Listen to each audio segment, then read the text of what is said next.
Ego एक ऐसी चीज जो हमारी जिंदगी बना भी सकती है और बिगाड़ भी सकती है। न जाने कितने लोगों की जिंदगी तबाह करी है इस घमंड ने, और न जाने कितनों की जिंदगी बना दी इस घमंड ने। और आज हम बात करने वाले हैं एक ऐसे ही घमंड के बारे में, ईगो। कुछ लोगों को ये ईगो एक मोटिवेशन की तरह लगता है। उनको लगता है अगर उनका ईगो किसी ने हर्ट किया तो वो मोटिवेट हो जाएंगे किसी भी काम को करने के लिए। और काफी बार ऐसा देखा भी जाता है। आप किसी का ईगो हर्ट कीजिए और वो आपको नीचा दिखाने के लिए, आपको आपकी औकात दिखाने के लिए पूरी मेहनत करके आपके सामने अपने आप को बलवान दिखाएगा। पर ये तो सिर्फ ईगो का एक पहला पहलू है, जहाँ पर ईगो सिर्फ अच्छा है, जहाँ ईगो की मदद से कोई इंसान अपने जीवन में सफलता प्राप्त कर रहा है। पर क्या सच में ईगो इतना अच्छा है? तो जवाब होगा बिल्कुल नहीं। जितनी जिंदगियां बनाई नहीं उससे ज्यादा जिंदगी तबाह करने वाला ये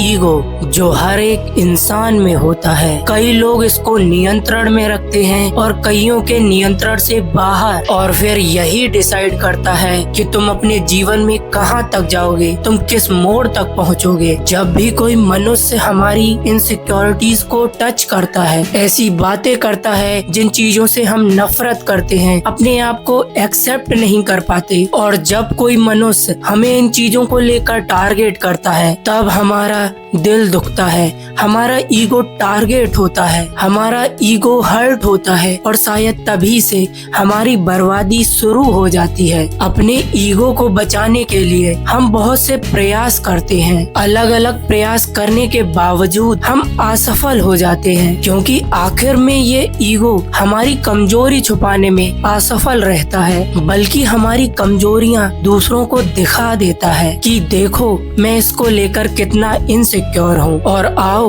तबाह कर दो मुझको। अब ईगो को डिफेंस करने के लोगों के अपने अपने तरीके हैं। जैसे कि एक तरीका डिनाई, तुम सीधे मना ही कर दो कि ये काम तो मैंने अपनी जिंदगी में कभी करा ही नहीं, या फिर ये काम कभी मुझसे हुआ ही नहीं, मैंने किया ही नहीं। फिर भले ही वो काम तुमने ही किया हो, जस्ट डिनाई इट, उसे मना कर दो, जस्ट डोंट एक्सेप्ट इट। पर ये कितना ही काम करेगा। दूसरा स्टेप, रैशनलाइजेशन, मतलब एक्सक्यूज देना। अगर तुम अपने पेपर में फेल हो गए हो तो तुम ये कह सकते हो कि पेपर ही कठिन आया था, या फिर मेरी तबीयत खराब थी, या फिर कुछ भी बहाना देने की कोशिश करते हो अपने आप को बचाने के लिए, अपने ईगो को सेटिस्फाई करने के लिए कि मुझ में कोई कमी नहीं है, पेपर ही बड़ा मुश्किल आया था। और फिर अपने आप को इतने ज्यादा एक्सक्यूजेस देते हो कि तुम्हें कभी एहसास ही ना हो कि तुम में ही कमी है, क्योंकि तुम्हें तो अपना ईगो सेटिस्फाई करना है। तीसरा,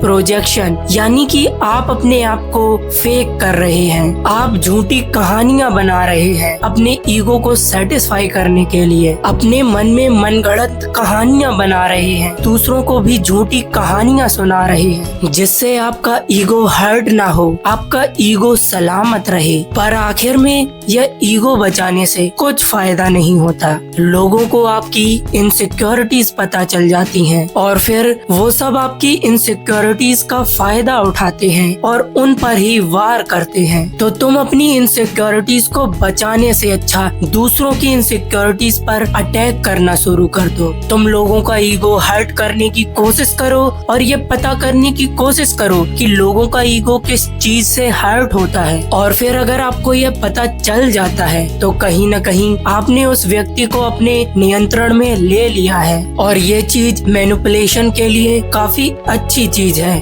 आज की वीडियो के लिए बस इतना ही। तो मिलते हैं किसी नई वीडियो में।